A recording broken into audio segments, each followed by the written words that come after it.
Ibadah anak kelas kecil tanggal 29 November 2020. Rendah hati di segala keadaan. Shalom adik-adik. Apa kabarnya hari ini? Kakak percaya adik-adik di rumah tetap sehat dan selalu rendah hati. Bersama saya Kak Reva. Dan saya Kak Reno. Nah, adik-adik, tema kita minggu ini adalah rendah hati di segala keadaan. Dan passwordnya, apapun keadaannya, tetaplah rendah hati. Adik-adik, sebelum kita memulai ibadah kita mau berdoa dulu ya. Ayo lipat tangannya, tutup matanya. Tuhan Yesus, bentar lagi kami mau memulai ibadah kami.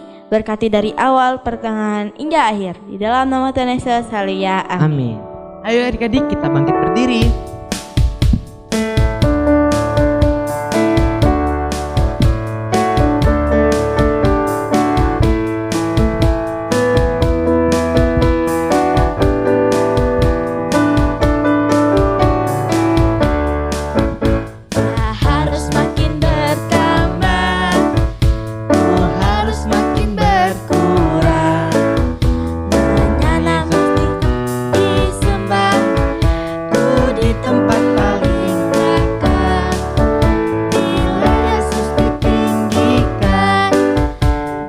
Salibnya diberitakan, pasti dia menarik semua orang datang kepadanya sekarang. Dia harus makin bertambah, ku harus makin berkurang. Nama Yesus saja disembah, ku di tempat paling belakang. Bila Yesus ditinggikan dan salibnya diberitakan, pasti dia menarik semua orang datang kepadanya sekarang. Adik-adik, silakan duduk kembali. Kita mendengarkan firman Tuhan, tapi sebelum itu marilah kita menyembah Tuhan.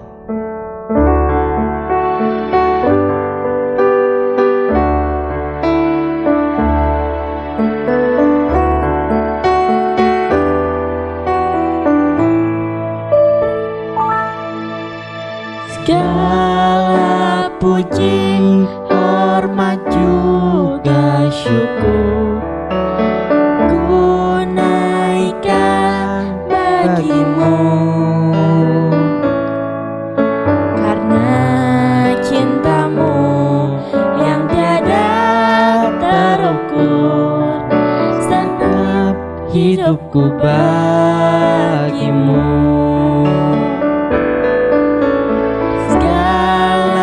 Puji, hormat juga syukur ku naikkan bagimu,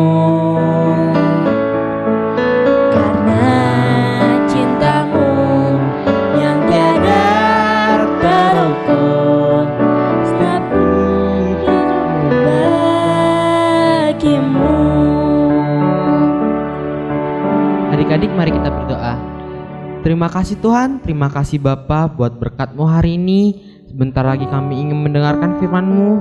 Berkati Tuhan, dalam nama Tuhan Yesus, haleluya, amin. Nah adik-adik, saatnya kita mendengarkan firman Tuhan yang akan dibawakan oleh Kak Yane. Shalom adik-adik, bertemu lagi dengan Kak Yane. Bagaimana kabarmu di sana? Kakak percaya adik-adik semua sehat dan semakin luar biasa.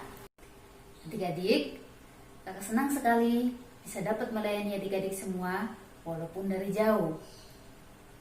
Adik-adik, kakak mau terus rendah hati untuk melayani adik-adik di sana.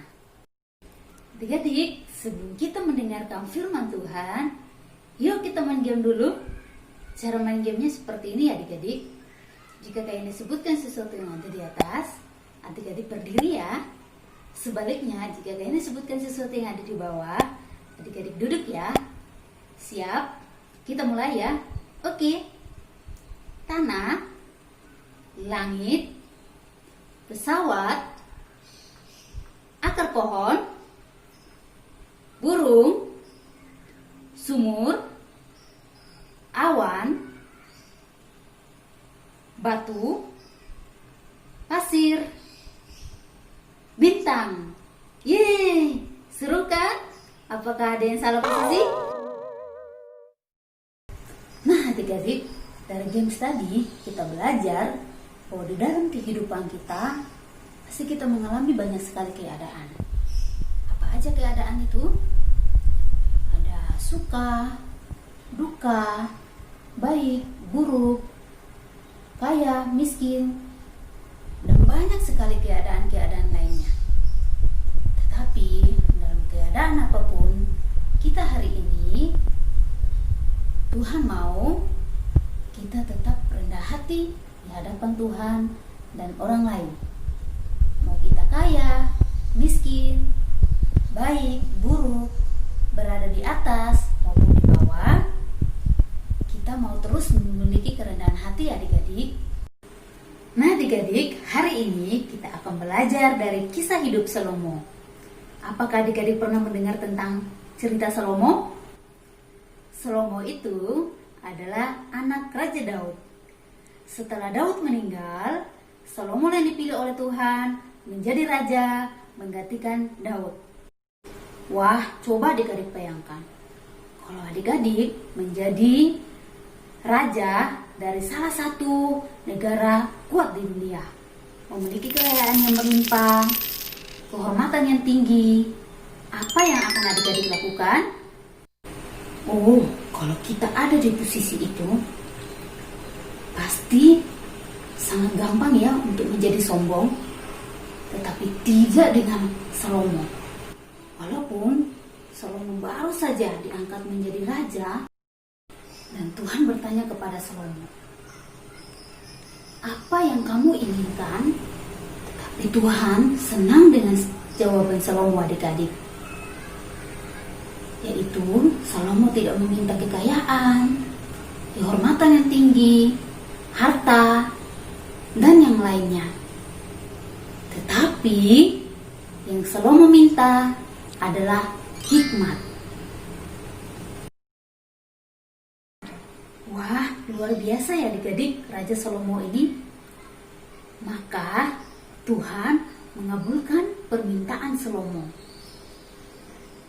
Ia diberi hikmat dan kebijaksanaan yang luar biasa. Dan juga tampak Salomo meminta diberikannya harta dan kemuliaan. Dan Salomo menjadi sangat kaya dan bijaksana. Ia menggunakan sebagian hartanya untuk membangun bait Allah dan istana. Setelah bait suci dibangun, apa yang dilakukan Salomo adik-adik? Ia berlutut di depan seluruh bangsa Israel. Berlutut itu tandanya merendahkan diri di hadapan Tuhan. Wah, walaupun Salomo sudah menjadi raja, ia tidak sombong ya adik-adik. Malahan ia rendah hati di hadapan Tuhan. Wah, betapa senangnya Tuhan dengan sikap hati Salomo yang rendah hati ini ya. Tapi adik-adik, tahu tidak? Ketika Salomo sudah tua, ia mulai tidak mentaati satu perintah Tuhan. Yaitu apa? Salomo menikah dengan istri-istrinya yang berasal dari negeri asing. Akibatnya, Salomo tergoda untuk menyembah Allah lain, yaitu dewa-dewa yang disembah oleh para istrinya. Dan Salomo mulai lebih menghormati istrinya daripada Tuhan. Dan Salomo mulai sombong adik-adik. Dan Tuhan marah adik-adik. Dan ia memberitahu kepada Salomo bahwa Tuhan akan mengambil kerajaannya dari Salomo dan memberikannya kepada orang lain. Ketika kita mempunyai segalanya yang kita butuhkan, kita mulai menjadi sombong. Dan sepertinya kita tidak membutuhkan Tuhan. Tapi hari ini adik-adik kayaknya mau mengajak kita semua, dalam keadaan apapun, kita mau terus rendah hati di hadapan Tuhan. Ingat adik-adik, dalam keadaan apapun, jangan pernah berubah untuk sombong ya adik-adik. Jaga hatimu. Ingat, Tuhan kita, Tuhan yang terbesar dan terhebat, bukan orang lain. Adik-adik, mari kita berdoa. Lipat tanganmu dan tutup matamu. Tuhan Yesus, terima kasih kalau sepanjang bulan ini kami sudah belajar tentang rendah hati. Roh Kudus, bantu kami, biarlah pun Tuhan dalam keadaan apapun kami mau terus rendah hati di hadapan-Mu. Tolong kami, mampukan kami Tuhan Yesus. Dalam nama Tuhan Yesus kami berdoa dan mengucap syukur. Haleluya. Amin. Adik-adik, ayat hafalan kita di minggu ini di Amsal 18 ayat 12. Tinggi hati mendahului kehancuran, tetapi kerendahan hati mendahului kehormatan. Adik-adik, firman kita sampai di sini ya. Sekarang kita mau doa sekalian doa berkat. Yuk adik-adik, lipat tanganmu dan tutup matamu. Tuhan Yesus, terima kasih kami sudah selesai mendengarkan firman-Mu hari ini. Tuhan, terus pimpin kami supaya kami beroleh kerendahan hati di hadapan-Mu. Dalam segala keadaan apapun, kami mau terus rendah hati. Adik-adik, angkatlah kedua tanganmu dan terimalah berkat. Pulanglah dengan berkat dari Allah Bapa, cinta kasih dari Tuhan Yesus Kristus, persekutuan yang manis dengan Roh Kudus yang menyertai adik-adik mulai dari hari ini sampai selama-lamanya. Berkat ini diucapkan di dalam nama Tuhan Yesus Kristus. Kita yang terima berkat sama-sama katakan amin.